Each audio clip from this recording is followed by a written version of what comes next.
Time for another shop video because we got so much stuff in here. We got an LT1 over here. Here's one of our JL LTs, runs pretty awesome. What do we got over there? That's an L83. L83? L83 with a 10 speed. And you know guys, we're running the 10 speed in our 5.3s and they really run excellent, especially the 2019s up. Let's see. Got an LT1 in this one. Here's our LT5, and we're going to be talking about it. We got all sorts of stuff going on with this one. We had to install a dry sump oil tank, and we built brackets for the PDC. We had to relocate the battery in the back. A lot of stuff going on with this one. This Jeep here is going to be going to California to get an executive order certification. It's an LT1, not really sure. We are doing a K5 Blazer, putting an LT1 in it with a 10 speed. We'll be showing you stuff on that. This one's really loud, but it's just a, I think it's a 6 liter. Here's an LT4, runs phenomenal. LT1 getting finished up. Don't know what that is. What is this one getting, Kalen? I believe this is getting an LT1 with a 10 speed as well. And what's that over there? That one's also getting an LT1 with a 10 speed. You guys remember Dan the Man? We got something special here. What do we got? We got an LSXR in a 2-door JK. How much horsepower? I think this one's like 660 to the crank. What trans? With a Tremec 6-speed Atlas transfer case. You just finished the exhaust? Yeah. Can we see it? Yes. Let's put it up. So we fitted a Dana 60. I think it's a Pro Float Dynatrac. We're not going to be running converters on this. This Jeep is actually going overseas to Kuwait, I think.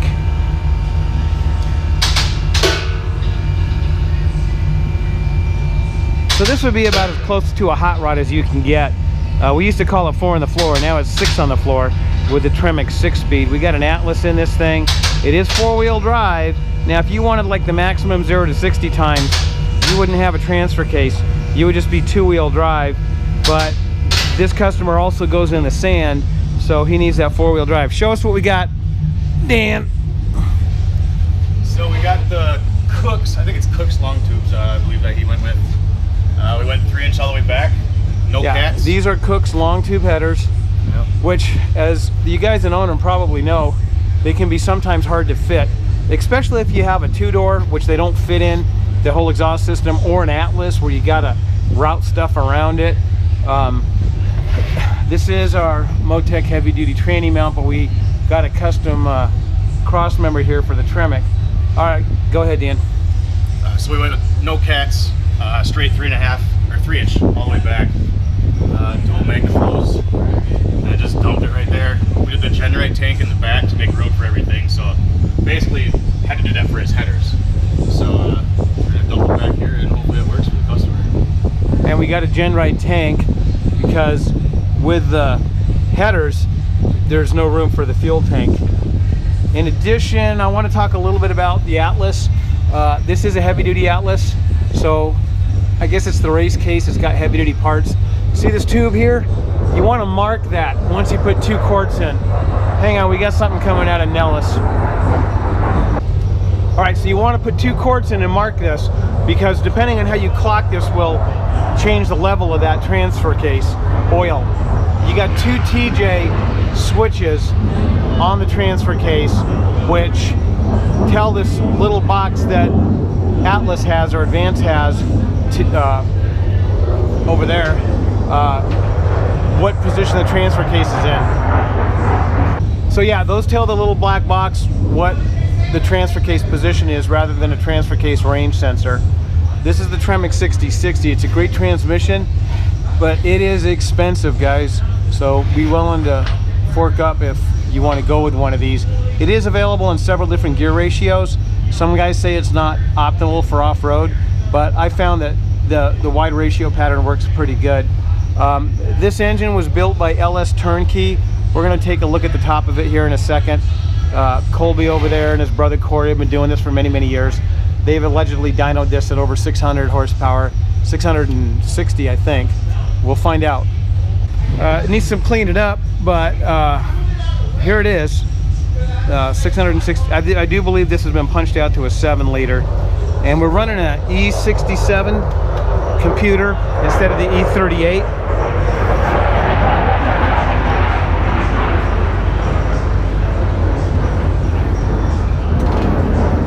Can we start this thing up? Oh, yeah.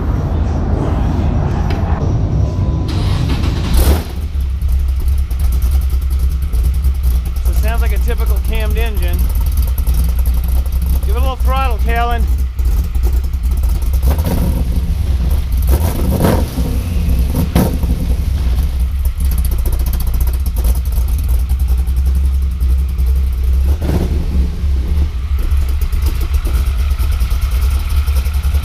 Guys just told me this build has straight pipes. Customer wanted no converters, no muffler, and it's really loud. Let's see how loud it is. What do we got here? Don't tell me. This is a 6-liter. One of our new ones, yeah. Brand new 6-liter, which you guys know you have a limited time on. Go ahead, let's start this thing. Got Evo coil over on it.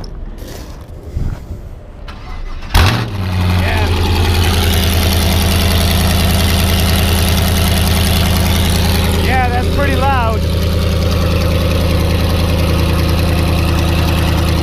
Guys, here's our battery tray. We like these bus bar terminals for a couple of reasons. Turn it off. One is we get a good, nice, tight clamp on this without bottoming out. Mopar uses an oversized terminal on some JKs, so no matter how much you tighten it, it doesn't tighten. And it gives you a couple of more positions for cables. We see guys stacking up 6, 8, 10 wires and cables on one post, and that's just stupid. So we like these here. This is a clean install.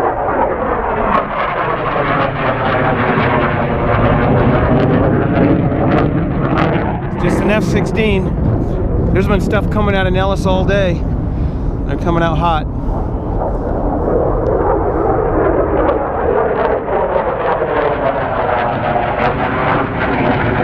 And they're armed, so they're either going to be doing war games or maybe something else.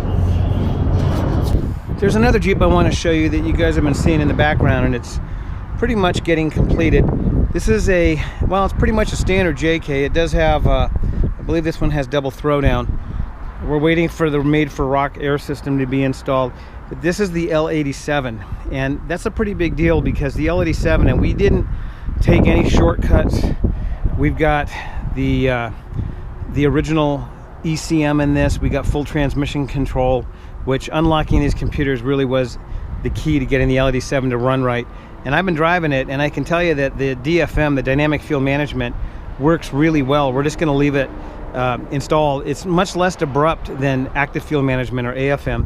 So instead of going from 4 to 8, it goes 2, 3, 4, 5, 6, 7, 8. Does it make a big difference in economy? I don't know. Probably not much.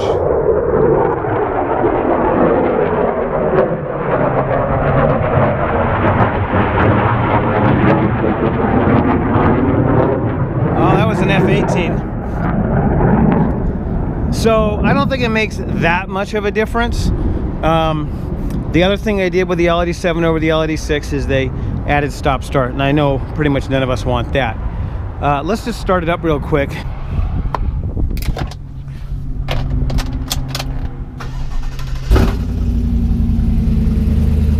It's got a little bit of bark to it, but it's not bad.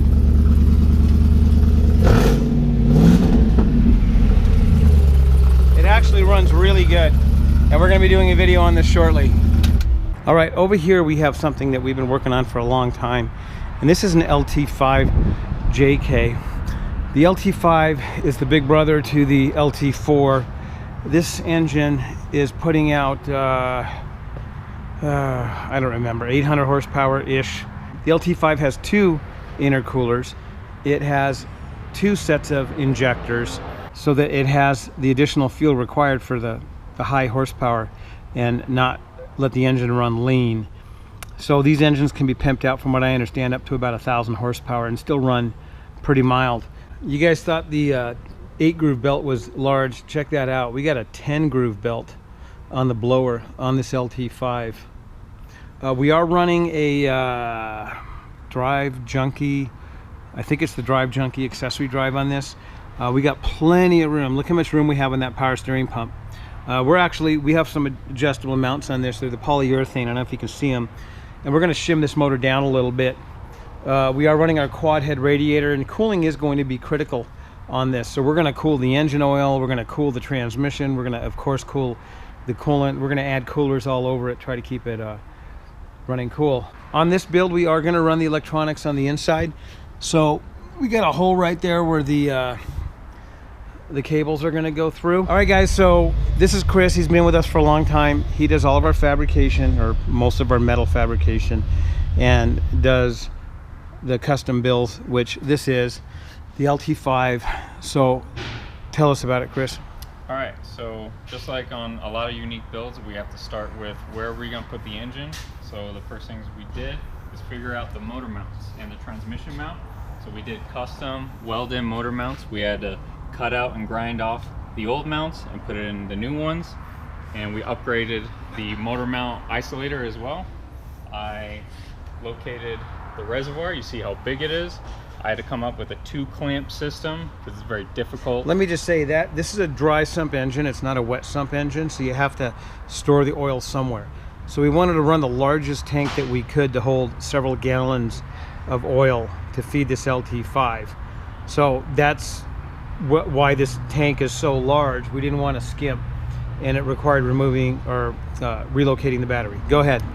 Yes, so the reservoir is here where the battery normally goes. The tip-em had to go here. Not too many places you can relocate this. Same thing with the PDC. Had to make custom brackets for almost everything on this build is a custom bracket. It's like a one-of-a-kind. And let me say, this is the tip-em, or the Jeep fuse box, and this is the GM fuse box for the LT5. Go ahead. Had a found a place for the coolant bottle, because now that entire space is taken up. Coolant bottle. We had to make our own power steering lines for everything.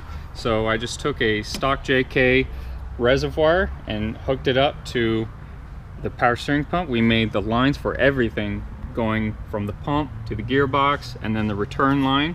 We also customize, we can do our own AC lines here in shop, and so we cleaned that up so that it's more uniform, looks nice. And now we can go to the back and look at the battery.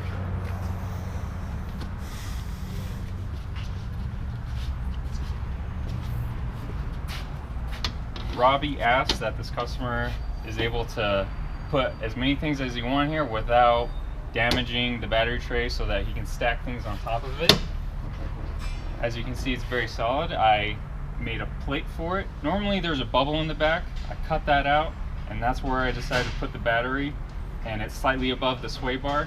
So now we have a sturdy battery, and we can take a look on top inside. This is where the battery is going to be. It's going to have a clamp to secure it. Everything's going to be solid. Now let's lift it up and take a look what it looks like underneath. Underneath, we can see that the battery is just a combination of U and L brackets secured all the way around with the same plate you saw on top.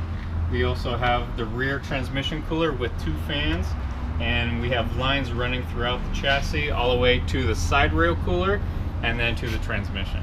And same process with the oil cooler that we have. They run through the chassis and then to the engine.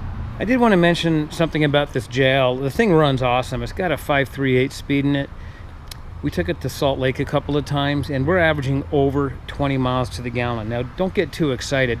This JL doesn't have big tires and armor and bumpers. We just put these Rubicon rock rails on it, but the economy is really good. The LT and the JL just really work out well together. They're doing some coating on it right now. We're actually setting this up for California emissions to nail down the CVNs, and then we're going to send it out to SEMA. I think we're going to be sending this one. It might be a different one because we need to do the L84 and the L87 along with the L83, because the newer JKs are going to require the those newer engines. It runs phenomenal, and hopefully we'll have some more news for you guys on the JL soon. I really wish we could do more projects. We're just doing so many different things. You guys know we're doing this 54 Chevy that was done somewhere else and just not done the way we do it. So we're going to try to help this customer out. We're doing that K5 Blazer, but the reality is we are booked up right now until June or July on new builds for JKs, and that's our bread and butter. When we get in one-off like the LT5 or the L87, that's just prototype work, and we try to work it in with our schedule, and it takes some time, but we eventually do get it done. We break ground, and then traditionally everybody else follows us. So we're not trying to do a workaround on the JLs. We're going to be doing a completely compliant GM powertrain. We intend to make it 50 state legal with a California executive order, and we're not taking any shortcuts on the powertrain. We're not trying to hack or modify an LS3 or a Gen 4 engine, or even taking an LT and dumbing it down to work. Just like that L87, we want it all to work the way GM intends it to. Here's a quick look at an L83. You can see our air conditioning adapter. We make those.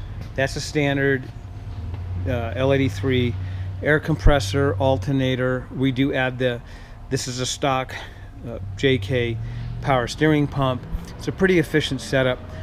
When you combine it with this 10-speed transmission, it really is an awesome combination. One thing I will say is the intake on the L83 is pretty tall.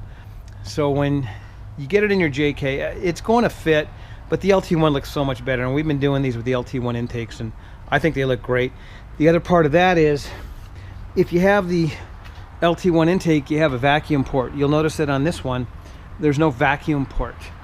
So what they do is they install a vacuum pump down here, which I think the guys took it off because we're going to put an LT1 intake on this. We've been putting the LT1 intakes on most of these. In fact, I have an L83 here with an LT1 intake. If you run this intake, the vacuum pump works great. We really like the vacuum pump. As long as the crankshaft's turning and the pump's turning, you got brakes. The other thing about running without the vacuum pump is it gives you more room for a larger steering gear, like the XD box. So here's an LT1. We got a 3-to-1 Atlas and a 10-speed transmission. We can tell it's a 10-speed because there's no dipstick.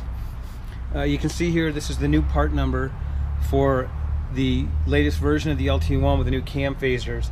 It's got these really nice stainless headers that GM makes. We are running the OEGM hydraulic mounts with the heat shields, as you can see, and those heat shields are pretty important. They make the mounts last a lot longer. You can tell that there's no vacuum pump on this. GM has plugged the vacuum pump off. Guys, we've been doing the LT1 now for many years, and it's pretty much been rationalized. This guy's running a PSC pump. As you can see, he's got hydraulics on this. Guys, here's another LT1 getting ready to ship. This one's been test driven. It has all the typical stuff, our battery tray and our computer. This is the anti-splash valve that we talked about. This, all this really does is seals the hydraulic power steering system. See that little black tube on the canister? In the old days, it just went down to the frame rail and didn't seal the system, didn't hold any pressure. So by adding what they call the anti-splash valve, it's an adjustable valve that holds a slight amount of pressure. But by holding that slight amount of pressure in, it helps keeps the fluid from aerating and whining. The stock setup has a pressure cap, and so do some of the others. They build it right into the cap. But PSC has decided to do this remote valve. So get that if you get your PSC setup. Other than that, this is a really nice JK. I drove this one quite a bit, and I can say that it drove really nice. I was happy with it.